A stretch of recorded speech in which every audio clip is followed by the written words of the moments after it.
Ketika saya sudah beranjak dewasa dan kuliah jauh dari orang tua, saya kuliah, saya biasa berteman, beribadah, ikut paduan suara, tapi ya pertumbuhan iman saya ya biasa-biasa saja. Nah, ketika saya mengalami suatu peristiwa di mana saya harus ketemu dan itu akan menjadi jodoh saya, mulai saya kebingungan karena saya merasakan, mungkin ya karena saya tidak seiman, kok kehidupannya tuh kental dengan ritual-ritual yang menurut saya itu sebenarnya sangat bertentangan dengan keimanan Kristen saya. Tapi ketika itu mungkin saya tidak dalam kuasa untuk menolak, karena sepertinya saya memang sudah dipengaruhi. Karena tiap kali ada ritual naruh ini, nanam itu, kadang-kadang perlu pergi ke orang pintar, dan itu sebenarnya hati kecil menolak tapi tidak berdaya untuk menolak. Karena apa? Saya takut ada keributan. Tapi saya berpikir kok hidup saya tidak damai sejahtera ya. Tapi bagaimana caranya? Nah, saya ikutin aja itu terus. Akhirnya saya dipengaruhi kuasa kegelapan. Bahkan sering sekali saya melihat penampakan ya leak lah, ya genderuwo lah. Terus kadang-kadang setiap kali noleh habis ngeliat nonton TV, loh kok ada yang duduk di sana ya. Tapi ketika saya mendekati kok hilang ya. Dan itu saya puluhan tahun saya rasakan. Nah, karena saya sudah tidak tahan lagi dan menurut saya itu tidak membuat damai sejahtera dalam lingkungan keluarga saya, dan anak-anak saya pun menurut saya mereka tumbuh dengan melihat hal-hal yang katanya itu goib ya. Tapi itu membuat saya akhirnya apa? Saya coba berusaha doa puasa. Doa puasa itu awalnya saya lakukan Senin Kamis. Jadi kalau orang Jawa bilang kan puasa Senin Kamis biasa. Nah, saya puasa itu biasanya dari jam 5 pagi berhenti makan, berhenti minum. Itu total. Sampai jam 6 sore saya baru makan dan minum. Tapi selalu sebelum saya buka puasa itu saya selalu berdoa, membaca firman, bernyanyi, memohon kekuatan dari Tuhan. Dan pada akhirnya memang saya tidak mungkin bertahan dengan hidup seperti itu. Nah, saya berusaha waktu itu karena saya memang itu adalah yang menurut saya pernikahan mungkin ya, atau mungkin Tuhan tidak menghendaki karena beda keyakinan, dan yang satu senang sekali dengan ritual itu, dan itu menurut saya dari keluarga saya sendiri sudah ditinggalkan, tidak pernah lagi kami melakukan hal-hal yang seperti itu. Keluarga saya itu benar-benar hidup dalam Tuhan. Jadi penolakan saya itu luar biasa waktu itu, tapi saya tidak berdaya. Akhirnya saya berpikir mungkin ini saya sulit melakukan karena apa?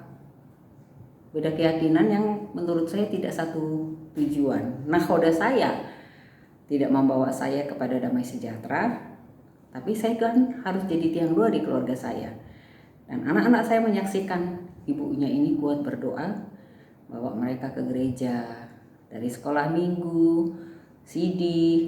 Nah, terus saya pikir, wah ini harus saya lawan terus, nggak bisa lagi saya nurut dengan ini. Itu terus saya coba doa puasa.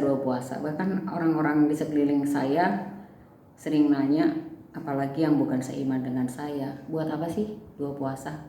Saya selalu jawab, saya itu doa puasa untuk berdamai dengan diri sendiri, berdamai dengan sesama, dan berdamai dengan Tuhan, supaya hidup saya tenang meskipun banyak masalah di sekeliling saya, khususnya dalam hal yang menurut saya kuasa-kuasa kegelapan yang sering mengganggu.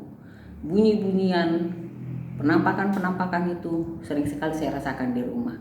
Saya ingat benar, bahkan hansip saya pernah cerita sama saya, Bu, kenapa ya kalau kita ronda lewat depan rumah ibu takut deh, kenapa? Pasti ada yang anak kecil yang bunyinya merintih.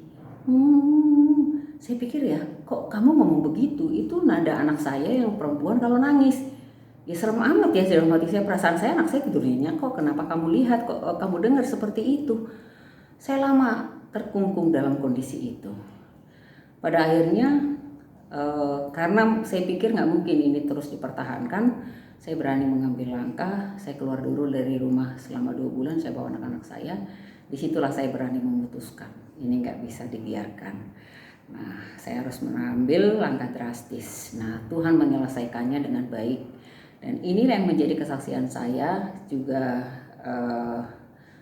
Doa, puasa, ketekunan saya itu pasti membuahkan hasil, dan anak-anak saya melihatnya betapa mereka itu sebenarnya sungguh bersyukur punya ibu yang tekun dan tidak mau menyerah meskipun jatuh bangun, karena saya juga harus menafkahi anak-anak saya. Saya merasa sudah lama seperti single parent karena saya harus bertanggung jawab menyekolahkan mereka, dan saya tidak mau anak saya itu sekedar hanya sekolah tapi harus berkualitas. Nah, ketika anak saya sudah besar, saya selalu meminta kepada anak-anak saya, kamu sudah melihat mama, dan kehidupan saya itu tidak mudah. Jangan sampai dalam berjodoh itu kamu salah pilih. Dan selalu saya minta sama mereka, dan dalam doa saya selalu mereka dengarkan, Tuhan beri saya anak saya jodoh yang sepadan, yang seiman. Kalau sudah sepadan dan seiman, saya yakin dan percaya yang dari Tuhan, pasti kehidupan mereka akan menjadi keluarga yang bahagia. Nah, itulah saran saya bagaimana anak-anak sekarang. Tolong jangan salah pilih, jangan tergoda, waduh keren, cantik, jangan tergoda terkenal, oh kaya, dan menjual iman. Dan kalau bilang, banyak kok orang nikah beda agama, buktinya rukun-rukun. Kalau saya bilang, itu tidak bagus. Satu, sudah jelas, masing-masing kan punya kiblat, kiblatnya berbeda-beda. Yang kedua, anak juga akan bingung mau ikut siapa. Memang ada yang punya komitmen.